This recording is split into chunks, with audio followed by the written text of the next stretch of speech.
Free fire एक game नहीं, एक इमोशन बन चुका है, हमारी लाइफ का एक इम्पोर्टेंट पार्ट बन चुका है। लेकिन कुछ सवाल हैं फ्री फायर के बारे में जो आप सभी ने कभी ना कभी तो ज़रूर ही सोचे होंगे। लड़ाई करते हुए या लड़ाई करने के बाद भी हमारे कैरेक्टर्स के पास इतने अच्छे कपड़े कहाँ से आते, और हमारा ओपोनेंट सेम ही प्लेन में सेम ही जगह पे जाते हैं, लेकिन वो उनकी लड़ाई प्लेन में ही स्टार्ट क्यों नहीं हो जाती। लैंड होने के बाद ही हमें नीचे पड़ी हुई गन्स मिलती हैं। कौन रखता है उन गन्स को? जिसके पास जो अजीब अजीब एबिलिटीज़ हैं, वो एबिलिटीज़ कहाँ से आई? क्या उनके पास ये एबिलिटीज़ पहले ही थी, या फिर उनके ऊपर किसी तरह का कोई एक्सपेरिमेंट किया जा रहा है? और अगर कोई एक्सपेरिमेंट कर भी रहा है तो कौन है वो? कौन कर रहा है इन लोगों पे एक्सपेरिमेंट, और क्यों कर रहा है वो एक्सपेरिमेंट? आखिरकार जो घर, यहाँ पे जो बिल्डिंग्स में जो कि गन्स पड़ी होती हैं, वो किसने रखी, क्यों रखी? वो घर होते हैं, वो किसके घर हैं? आखिरकार वो घर खाली क्यों हैं? आम गाड़ियाँ जो हमें फ्री फायर में कहीं भी मैप के किसी भी कोने में मिल जाती हैं, वो गाड़ियाँ किसकी हैं, क्यों पड़ी हुई हैं वहाँ पे? क्या वो हमारी ही हेल्प के लिए होती हैं? और अगर वहाँ पे घर है तो वहाँ पे कोई रहता क्यों नहीं है? और आखिरकार एक सबसे बड़ा सवाल कि क्या है भैया, क्यों है भैया, और किस लिए है भैया? और वो जोन जिसके बाद जाते ही हमारी हेल्थ कम होने लगती है, ऐसा क्यों होता है? वो जोन किसका है और क्यों है? इन सभी चीज़ों का जवाब हमें मिलेगा इस स्टोरी ऑफ फ्री फायर में।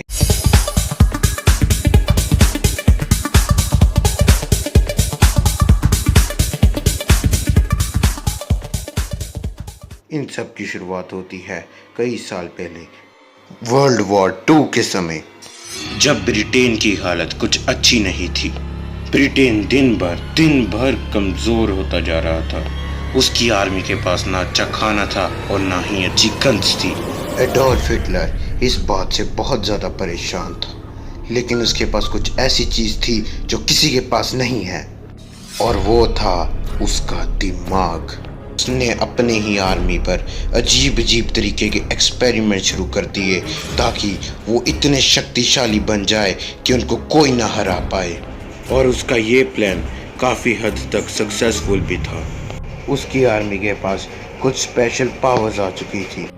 वो कई दिनों तक नहीं सोते थे, लेकिन फिर भी एकदम ही एक्टिव रहते थे। उन लोगों का ब्रेन वॉश किया जाने लगा। वो लोग हंसना रोना सब कुछ भूल चुके थे।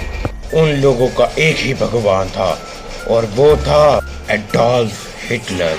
लेकिन एक दिन जब एडोल्फ हिटलर सो रहा था, तभी उसके साइंटिस्ट ने उसे एक अजीब चीज़ के बारे में बताया। उसकी आर्मी ने खुद को ही मारना शुरू कर दिया था। जब एडोल्फ हिटलर ने कारण पूछा तो साइंटिस्ट ने बताया कि ये सब उस केमिकल के कारण है। वो केमिकल उन्हें अंदर से पूरी तरह मार रहा है। ये सब सुनते ही एडोल्फ हिटलर ने अपने पास पड़ी हुई गन पकड़ी और साइंटिस्ट को वहीं पर ख़त्म कर दिया। और जैसे ही उसे पता लगा कि वो जंग हार रहा है, वो खुद एक टॉप सीक्रेट बेस में जाकर बैठ गया। लेकिन अब उसे डर लगने लगा था। उसे हर सेकंड अपनी मौत का डर सताता रहता था। उसके पास खाने के लिए भी कुछ नहीं था। उसने वही केमिकल पीना शुरू कर दिया जो कि उसने अपनी आर्मी के लिए बनवाया था। और एक दिन उसने सुसाइड कर ली। और अभी इस दुनिया को सबसे बड़ा शौक लगने वाला था, और वो था एडोल्फ हिटलर का एक बेटा जो ये सब कुछ अपनी आंखों के सामने से देख रहा था। उसे खुद समझ नहीं आ रहा था। उसे अचानक किसी के चलने की आवाज़ सुनाई दी। वो आवाज़ उसके पास आ रही थी। वो डर के मारे एक कोने में छुप गया। अचानक से सीक्रेट बेस का दरवाज़ा खुला और कुछ लोग उस दरवाजे से अंदर आना शुरू हो गए।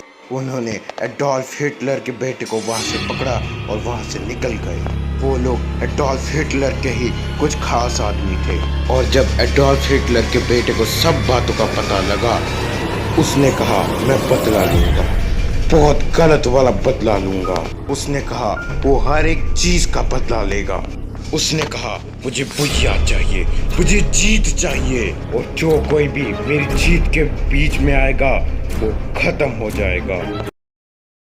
सो गाइस, आज की वीडियो में इतना ही। मिलते हैं अगली वीडियो में, तब तक के लिए बाय बाय।